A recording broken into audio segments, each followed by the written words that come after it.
The last words spoken in Stillwater were a child's question about whether the birds would return in spring, and the silence that followed has lasted for 73 years.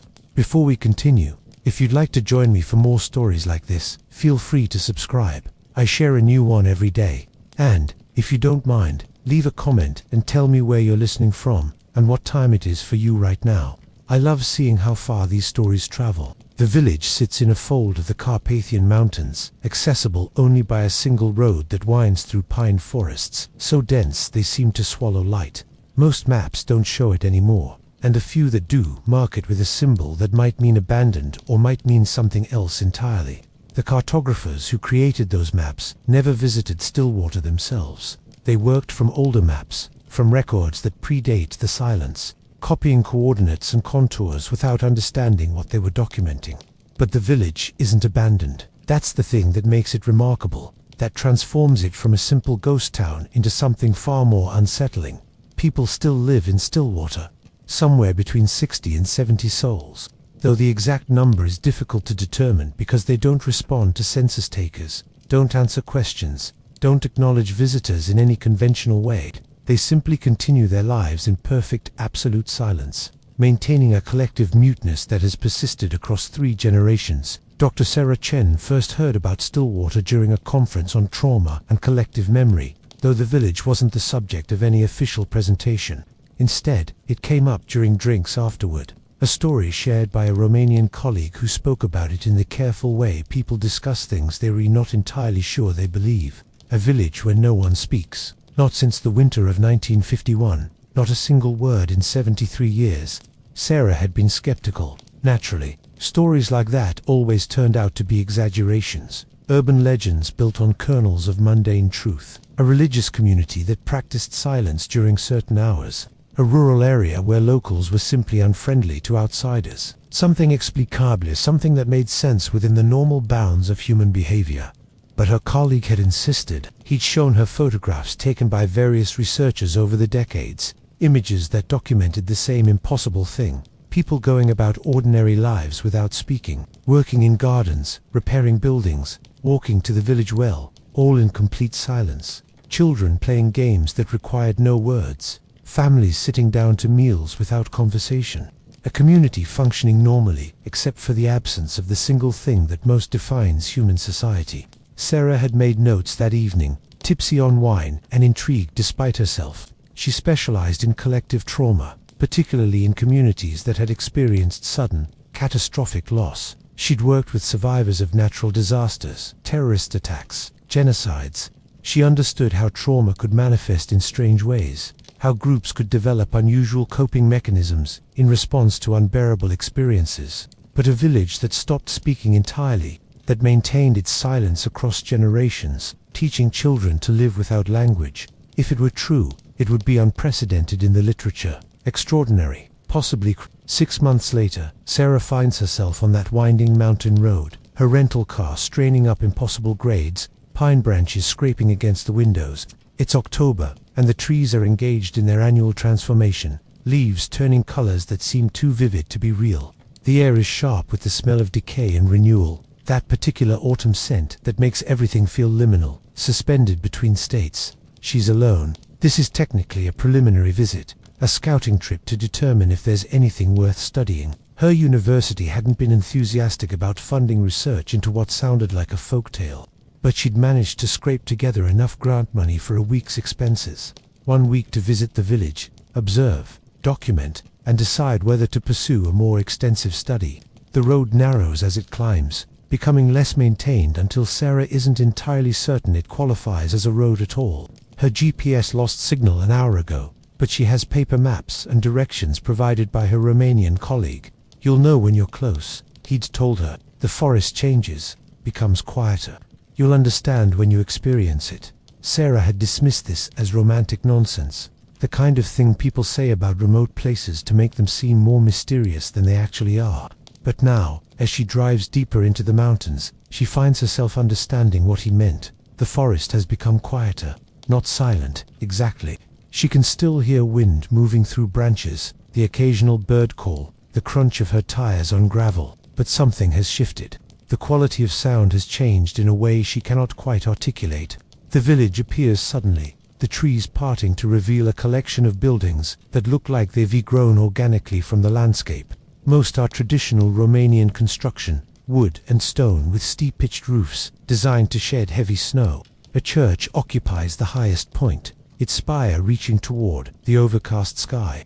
Smoke rises from several chimneys, thin grey columns that dissipate into the autumn air. Sarah parks at the edge of the village, near what might once have been a formal entrance. There's no sign, no marker indicating the village's name or welcoming visitors. Just a gap between buildings that suggests passage, an invitation that might also be a warning. She sits in her car for several minutes, watching. She can see people moving between buildings, going about their business. A woman hangs laundry on a line, the white sheets snapping in the breeze. Two men work on the roof of a barn, passing tools back and forth with practiced efficiency. A dog trots down the main street, tongue lolling, looking entirely unconcerned. Nothing seems unusual. Nothing suggests the kind of collective pathology she's come to investigate. It's just a village, quiet and rural, and perhaps a bit more isolated than most, but fundamentally ordinary. Sarah gets out of her car. The first thing she notices is the absolute quality of the silence. Not just an absence of speech, but a different relationship to sound entirely. Her footsteps on the gravel seem unnaturally loud, each crunch amplified by the lack of competing noise. She walks toward the village center, her breath visible in the cold air, and becomes hyper-aware of every sound she makes. The rustle of her jacket, the squeak of her shoes, her own breathing. The woman hanging laundry notices Sarah's approach. She pauses in her work, a sheet held in both hands, and turns to watch.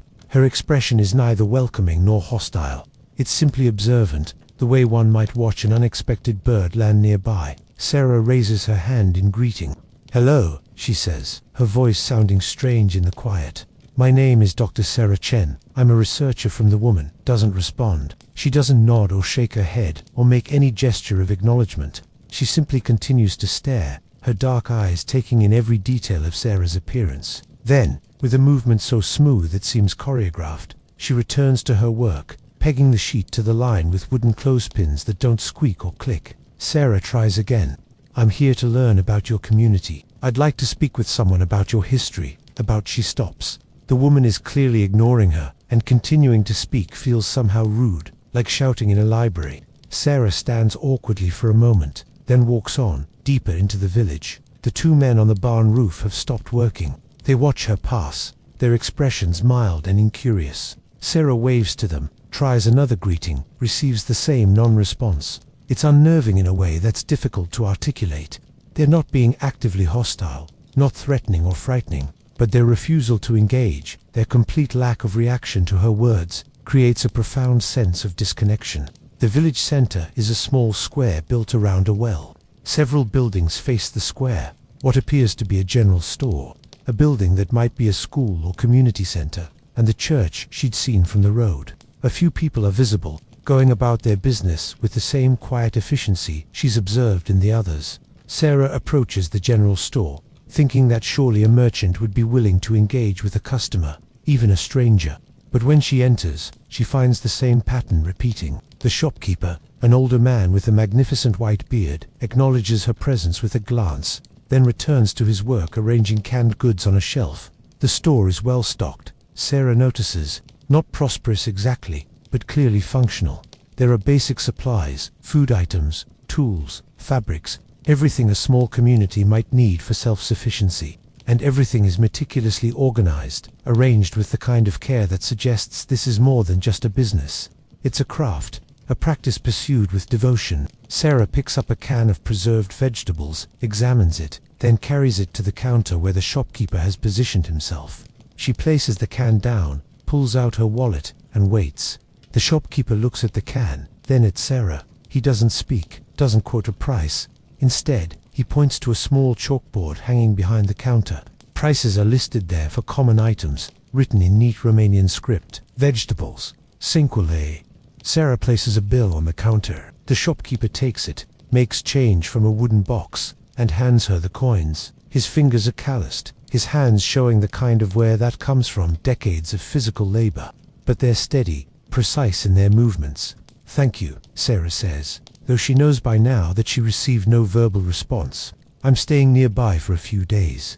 I'd like to learn about your community, about how you live. Would someone be willing to talk with me? The shopkeeper's expression doesn't change. He simply stands there, waiting for her to leave, his patience absolute and somehow unnerving. Sarah takes her change and her can of vegetables and walks back out into the square.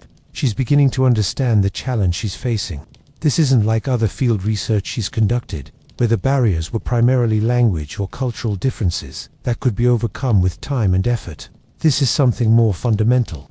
These people have chosen silence, have built their entire society around it, and they have no interest in breaking that pattern for an outsider's curiosity. She spends the rest of the afternoon walking through Stillwater, observing and documenting. She takes photographs, though she's careful about it, not wanting to be intrusive. She makes notes in her field journal, recording details about the village's layout, its apparent economy, the ages and demographics of the people she observes. What becomes clear is that Stillwater is a functioning community, not just surviving, but genuinely thriving in its own quiet way. The buildings are well maintained. The gardens, even this late in the season, show evidence of careful cultivation. There's a small schoolhouse where she can see children through the windows, sitting at desks and working on assignments that a teacher writes on a blackboard, all in silence, all without a single spoken word. The children fascinate and trouble Sarah in equal measure. They're the second and third generation since the silence began. They've never known a world where people speak, never experienced language as anything but written symbols on paper. What must that be like, she wonders. How does it shape their understanding of themselves, their relationships, their entire experience of being human? As evening approaches, Sarah realizes she needs to find somewhere to stay. She'd planned to ask around for rooms, but that's clearly not going to work. Instead, she returns to the general store, hoping to communicate her need through gestures. The shopkeeper is still there, now working on inventory. Sarah approaches him and, pantomime sleeping, points to herself, makes a questioning gesture. The shopkeeper watches this performance with what might be amusement, though his face remains impassive. Then he nods once and gestures for Sarah to follow. He leads her through the village to a small house on the outskirts, built in the traditional style with a steep roof and flower boxes in the windows. The shopkeeper knocks, and after a moment, an elderly woman opens the door. The shopkeeper makes a series of hand gestures, a language Sarah doesn't recognize but which the woman clearly understands. She nods, looks Sarah up and down with sharp assessing eyes, then steps aside to allow entry. The interior of the house is simple but immaculately clean. Wooden floors, whitewashed walls, furniture that looks handmade but sturdy. The elderly woman leads Sarah upstairs to a small bedroom with a single bed, a washstand, and a window overlooking the forest. She points to the bed, makes a gesture that clearly means this is yours, then writes something on a small slate that hangs by the door. Dinner at 7. It reads in careful Romanian. Breakfast at 8. Sarah nods her understanding, and the woman leaves, closing the door quietly behind her. Alone in the room, Sarah sits on the bed and tries to process what she's experienced. She's encountered unusual communities before, groups with strange practices or unconventional social structures, but nothing quite like this. The commitment to silence is absolute, maintained with a discipline that seems almost religious in its intensity, and yet, it doesn't feel oppressive or cult-like. The people seem content, even happy in their quietness. They smile at each other, laugh silently at things Sarah cannot perceive. There's a warmth to their interactions that belies the absence of words. She pulls out her laptop and begins typing notes, but finds herself struggling to articulate what she's observed. The facts are straightforward enough. A village of approximately 65 people who maintain complete verbal silence. But the feeling of it, the profound strangeness of being surrounded by people who refuse to acknowledge her voice, that's harder to capture in academic language. Dinner is served in a small dining room downstairs. The elderly woman, whose name Sarah still doesn't know, brings out plates of simple, hearty food. Potato soup, dark bread, preserved vegetables, a small piece of meat that might be rabbit. She sets a place for Sarah and one for herself, then sits down and begins to eat. Sarah eats as well, the silence of the meal feeling increasingly comfortable rather than awkward. The food is good, clearly made with care and skill. Between bites, Sarah tries to catch her host's attention, to communicate through expressions and gestures, but the woman seems content to simply eat, occasionally glancing out the window at the darkening forest. After dinner, Sarah helps clear the plates, receiving a small nod of acknowledgement from her host. Then she retreats to her room, where she spends the evening reading everything she can find about Stillwater. The historical record is sparse, which is part of what makes the village so intriguing. Prior to 1951, Stillwater appeared in documents as a typical rural Romanian village, notable only for its isolation. Parish records from the church show births, deaths, marriages, all the normal markers of community life. Then, in January of 1951, the records simply stop. Not completely, but fundamentally. Births and deaths are still recorded, but in a different hand, with fewer details. The elaborate narratives that accompanied earlier entries disappear, replaced by bare facts and dates. What happened in January 1951? Sarah has found references to a harsh winter, to shortages of food and fuel common throughout Romania in the aftermath of World War II.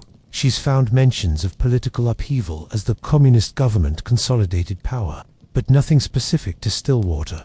Nothing that explains why an entire village would collectively stop speaking. The most detailed account comes from a Romanian linguist who visited in 1963, hoping to document what he believed was a unique dialect. He'd stayed 3 days before giving up, frustrated by the absolute refusal of the villagers to speak. His notes describe the same things Sarah has observed: a functional community, apparently healthy and content, but maintaining absolute silence.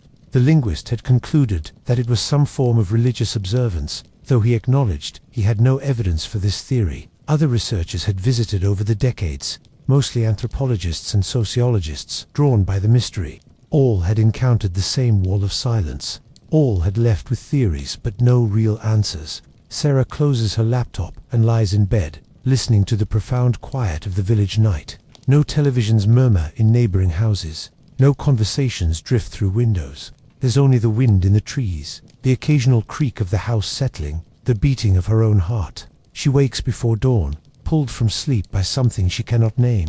The room is dark, cold enough that her breath fogs in the air. Sarah lies still, listening, trying to identify what woke her. Then she hears it. Footsteps outside, multiple people walking past the house. She goes to the window and looks out, and in the pre-dawn darkness she can see figures moving through the village, all heading in the same direction, toward the church. Sarah dresses quickly and follows.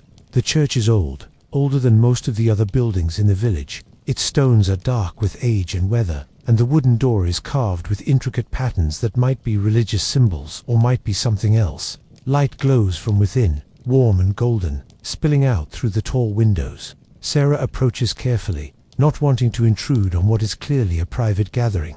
But the church door stands open, an implicit invitation. She steps inside. The interior is simple but beautiful. Wooden pews, a modest altar, walls painted with frescoes whose colors have faded to gentle pastels. Candles burn everywhere, their flames creating dancing shadows. And the villagers are there, perhaps 40 or 50 of them, sitting in the pews in complete silence. At the front of the church stands a priest, an old man with a face like carved wood. He's dressed in simple robes, and in his hands he holds what appears to be a letter, pages yellowed with age. He begins to read, his voice breaking the silence for the first time since Sarah arrived in Stillwater. But he's not reading in Romanian.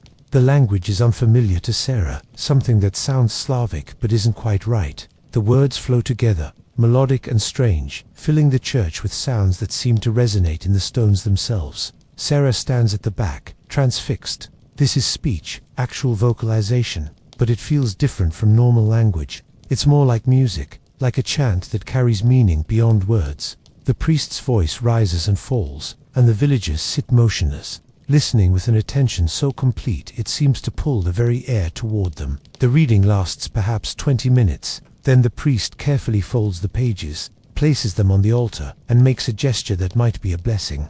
The villagers rise as one and file out of the church, past Sarah as if she isn't there, returning to their homes in the growing dawn light. Sarah remains, watching as the priest extinguishes the candles one by one. When only a few remain burning, he finally acknowledges her presence, turning to look at her with eyes that are both kind and infinitely weary. "You speak," Sarah says, the words tumbling out. "I heard you. What was that? What were you reading?" The priest regards her for a long moment. Then, slowly, he speaks in accented but clear English. "I speak here, in this place, At this hour. Nowhere else. To no one else. But why? Why the silence? What happened in 1951? The priest shakes his head. You asked the wrong questions. You want to know about events, about causation. But some things cannot be explained that way. Then help me understand, please. I came here to learn, to document. Whatever happened here, it's extraordinary. It could help other communities dealing with trauma, with loss. But I need to understand what I'm seeing.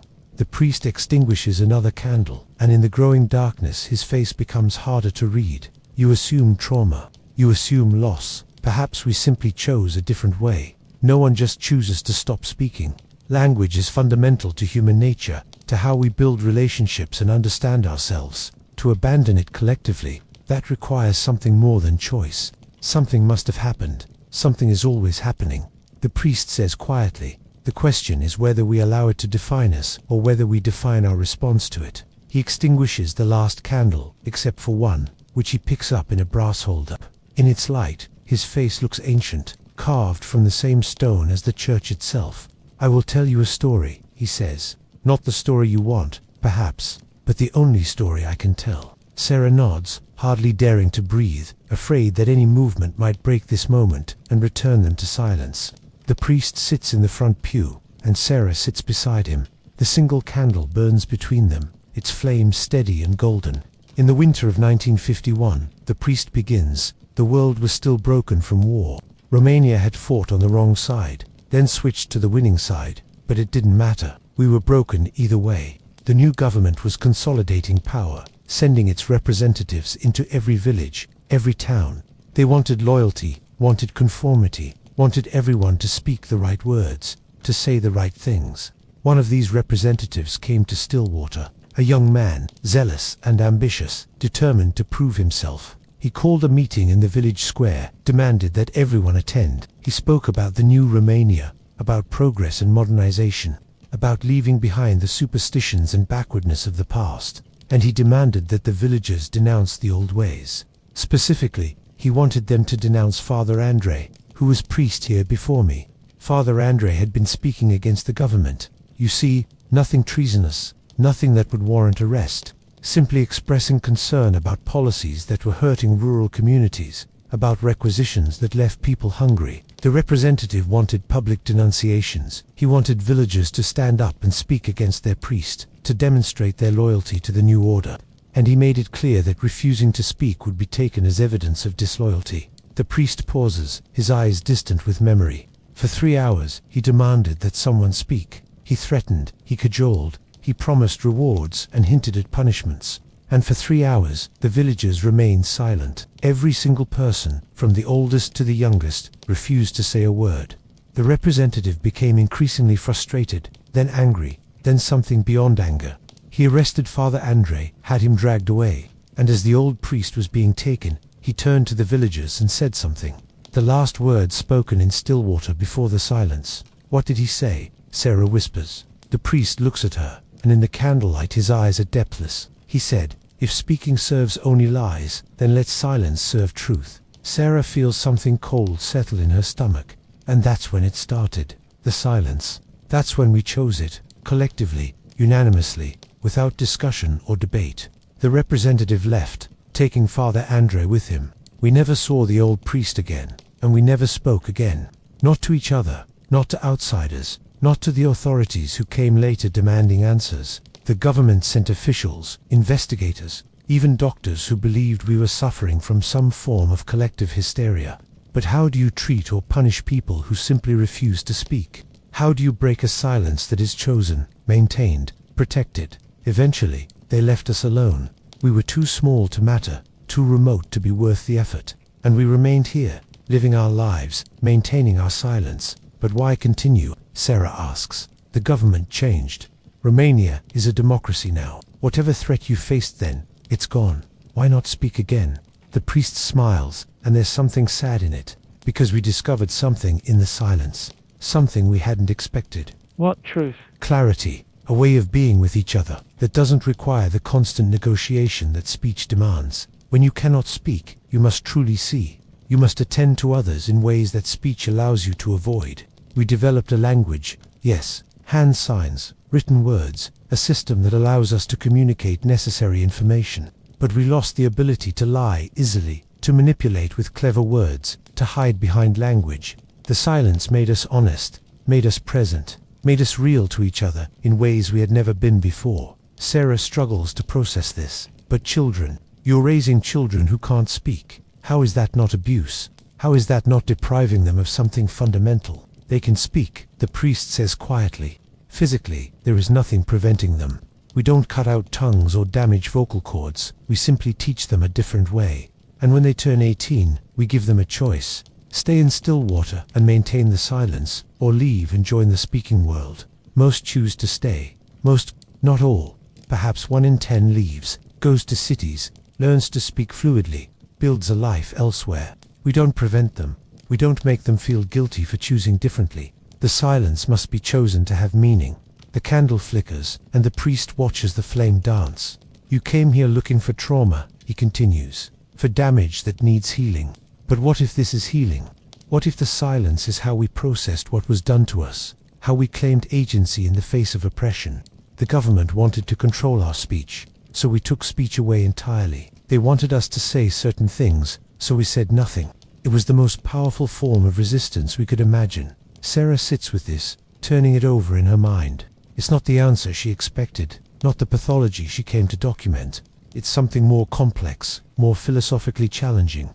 A choice that became a culture, a protest that became a way of life. The reading this morning, Sarah says, what was that? The letter Father Andre wrote before he died. He was imprisoned for 6 years, and during that time he wrote to us. The guards wouldn't deliver his letters, but after he died, his effects were returned to us. We found 17 letters, all addressed to Stillwater, all written in a language he created, a language meant only for this place, for this community. I read them aloud here, in this church, on Sunday mornings. It's the only speech we allow ourselves, his words, his language, his gift to us. What happened to him? Father Andre. He died in prison, officially, pneumonia. But we know the truth. He was beaten, starved, neglected. The government wanted to break him, wanted him to confess to crimes he never committed. He refused. And in his refusal, in his silence under torture, he showed us how powerful silence could be. The priest stands, and Sarah realizes their conversation is ending. Will you write about us? He asks. In your academic papers, your studies of trauma and recovery. Sarah hesitates. I don't know. What I came here expecting to find. It's not what I've found. I'm not sure I can write about this in the frameworks I usually use. Good, the priest says. Truth rarely fits in frameworks. That's one of the things silence teaches you. He walks toward the altar, leaving Sarah sitting in the pew. At the altar, he places the candle in a holder, then turns back. You may stay as long as you wish. Observe, document, try to understand. But understand this, you will never fully grasp what we have here, because you still live in a world of words. You believe that everything must be spoken to be real. We know differently. He leaves then, walking out into the dawn, and Sarah is alone in the church. She sits there for a long time, watching the candle burn down, thinking about everything the priest has said. Outside, she can hear the village coming to life. Footsteps, the sounds of work beginning, life continuing in its patient, wordless rhythm. Sarah spends the next 3 days, observing with new eyes. She watches the villagers communicate through gestures and written notes, through the placement of objects and the timing of actions. She sees how they gather in the evenings, sitting together in what might be considered social events, sharing food and silent companionship. She observes the school, where children learn to read and write in both Romanian and the language Father Andre created. She sees them playing games that require no words, developing their own forms of silent laughter and joy. They seem happy, these children who have never spoken, not damaged or deprived, but different in ways she's still struggling to articulate. One afternoon, Sarah is sitting in the village square when a young woman approaches her. The woman can't be more than 25, with dark hair and eyes that seem to hold entire conversations. She sits beside Sarah and pulls out a notebook, writes something, and shows it to her. My name is Anna. I left Stillwater when I was 18. I spent 5 years in Bucharest, working, living, speaking. I came back last year. I thought I wanted to tell you why. Sarah nods, and Anna continues writing, filling pages with neat, careful script. I left because I thought silence was a prison. I wanted to argue and debate and express myself the way I saw people doing on television, in movies, in the city. I wanted to be part of the speaking world, and for a while, it was exciting. I could say anything, could fill the air with words whenever I wanted. I made friends, had relationships, built a life. But slowly, I began to notice something. People in the city, they speak constantly, but they don't really communicate. They talk over each other, interrupt, wait for their turn to speak instead of actually listening. Words become noise, become a way to avoid actually being present with each other. I found myself missing the silence, missing the way people in Stillwater truly see each other, truly attend to each other's needs and feelings without the distraction of constant speech. Words can lie so easily. Silence is more honest. So I came back, not because I was forced, not because I felt guilty, but because I understood what we have here. It's not perfect. Nothing is. But it's real in a way the speaking world often isn't. Sarah reads this carefully, then writes her own response. Do you think others would understand? If I wrote about this, tried to explain it, do you think people would see it as anything other than strange or pathological? Anna reads the question and smiles. She writes, no, most people won't understand. They'll see us as damaged, as a curiosity, as something to be fixed. That's why we don't try to explain ourselves to outsiders anymore. We don't need validation from the speaking world. We have our own truth. They sit together in companionable silence, and Sarah realizes that she's beginning to understand. Not fully, not completely, but enough to recognize that what's happening in Stillwater isn't simply a response to trauma. It's a genuine alternative way of being human, a path that chose silence over speech and found unexpected richness in that choice. On Sarah's last evening in the village, she attends another service in the church. The priest reads from Father Andre's letters, his voice filling the space with that strange, melodic language. And Sarah finds herself understanding, not the words themselves, but the feeling beneath them. A sense of profound connection, of being part of something larger than individual experience. After the service, Sarah walks through the village one last time. The autumn sun is setting, painting the sky in shades of orange and purple. Smoke rises from chimneys. People move between buildings, heading home for evening meals. A child runs past, chasing a dog, both of them making sounds but not speech. The sounds of living, of breathing, of being present in the world without needing to narrate every moment. Sarah returns to her host's house to find the elderly woman waiting. She's prepared a final meal, more elaborate than the previous ones. There's meat and vegetables, fresh bread, a small glass of homemade wine. They eat together in silence, and it feels like a benediction, a blessing given without words. Afterward, the woman writes a note and hands it to Sarah. You came looking for broken things. I hope you learned to see whole things instead. Sarah reads this and feels tears prick her eyes. She writes back, thank you, for your hospitality, for your patience, for showing me something I didn't know was possible. The woman nods once, then stands and begins clearing the dishes. Sarah helps, and in the quiet cooperation of this simple task, she feels she understands more about Stillwater than she learned from any amount of observation or questioning. The next morning, Sarah packs her belongings and prepares to leave. The elderly woman sees her off with a small bag of food for the journey and a gesture that might be a wave or might be a blessing. Sarah gets in her car and starts the engine, the mechanical sounds seeming harsh and intrusive after days of relative quiet. She drives slowly down the mountain road, checking her rearview mirror frequently, watching the village recede into the distance. Part of her wants to turn round, to stay longer, to keep trying to understand. But she knows that some things cannot be fully understood from the outside. Some truths can only be lived, not studied. The drive back to civilization is disorienting. Sarah stops at a small town for gas and is overwhelmed by the noise. People talking on phones, music blaring from stores, televisions playing in restaurants. Everyone speaking at once, filling the air with words that seem to carry less meaning than the silence she has just left behind. She finds herself wanting to ask people to be quiet, to just stop talking for a moment and actually experience the world without narrating it. But she knows how that would sound, how it would make her seem.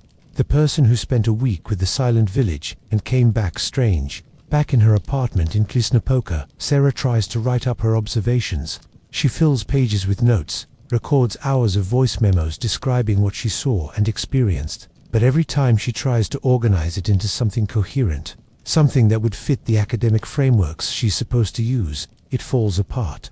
The truth of Stillwater doesn't fit into categories like trauma response or collective pathology. It's something else entirely, something her discipline doesn't have proper language to describe. Weeks pass. Sarah attends conferences, teaches classes, maintains her research schedule, but her mind keeps returning to Stillwater, to those days of silence and the profound sense of presence she experienced there. She finds herself becoming irritated with the constant noise of academic life, the endless meetings where people talk in circles, the conference presentations where speakers seem more interested in hearing themselves than in actual communication. One evening, she's having dinner with colleagues, and they're discussing a controversial new study. Everyone is talking at once, interrupting each other, raising their voices to be heard, and Sarah suddenly feels a desperate urge to just stop. To stop talking, stop listening to the noise, stop participating in this constant verbal competition. She excuses herself and walks home through the city streets. The night is cold, reminding her of those October mornings in Stillwater. She thinks about Anna, who left the silence and then chose to return. She thinks about the children who grow up never speaking but who seemed genuinely content, genuinely whole. And she thinks about Father Andre's words, the ones that started everything. If speaking serves only lies, then let silence serve truth. Sarah makes a decision. She returns to her apartment and begins writing, but not an academic paper. Instead, she writes about her experience in Stillwater as narrative, a story, trying to capture not just the facts but the feeling. She writes about the priest's reading, about Anna's return, about the elderly woman's kindness. She writes about how silence can be a language all its own, how presence can be more eloquent than words. The piece is published in a literary magazine, not a scholarly journal. It doesn't advance her academic career. If anything, it makes her colleagues question her seriousness, her commitment to rigorous research. But it reaches people in ways her academic writing never has. She receives letters from readers who say it made them think differently about communication, about presence, about the role of language in their lives. And she receives one letter that matters more than all the others combined. It's written in careful Romanian on handmade paper, and it's from the priest in Stillwater. You understood. It says simply, you saw what we are rather than what we're not. That is a gift. Use it wisely. Sarah frames this letter and hangs it on her office wall. And slowly, she begins to change her research focus. Instead of studying trauma and pathology, she begins examining alternative forms of community. Intentional choices to live differently. Groups that opt out of mainstream society, not because they re-damaged, but because they found different truths. She never goes back to Stillwater. She understands, instinctively, that it's not the kind of place you visit repeatedly. It's the kind of place you experience once, deeply, and then carry with you forever. Going back would somehow diminish it, would turn it into just another research site, rather than the profound encounter with difference that it was. But she thinks about it often. On days when the academic world feels overwhelming, when the constant talking and explaining and justifying becomes too much, she thinks about the village square in Stillwater, about the way people moved through their lives with quiet grace and mutual attention. She thinks about the priest reading Father Andre's letters in that strange, beautiful language. She thinks about the children playing their silent games, and sometimes, in her own apartment, Sarah practices silence. She turns off all devices, sits quietly, and simply exists without feeling the need to narrate or explain or process through language. In those moments, she touches something of what she experienced in Stillwater. Not the full depth of it, not the collective commitment that the villagers share, but a glimpse, a taste, a reminder that there are other ways to be human, other paths to authenticity and connection. Years pass. Sarah's career evolves in unexpected directions. She becomes known for her work on alternative communities, on the sociology of silence and presence. She's invited to speak at conferences, though she insists on keeping her presentations short, leaving space for actual quiet rather than filling every moment with words. The village continues. The silence continues. Generation after generation, children are born into quietness, and most choose to maintain it. The village doesn't grow, but it doesn't shrink either. It simply persists, a pocket of different possibility existing quietly in the Carpathian Mountains. The last words spoken in Stillwater were a childish question about whether the birds would return in spring, and the answer, never given in words but demonstrated every spring for 73 years, is yes. The birds always return. Life continues. The world keeps turning. And silence, chosen and maintained, can hold more truth than 1,000 spoken words.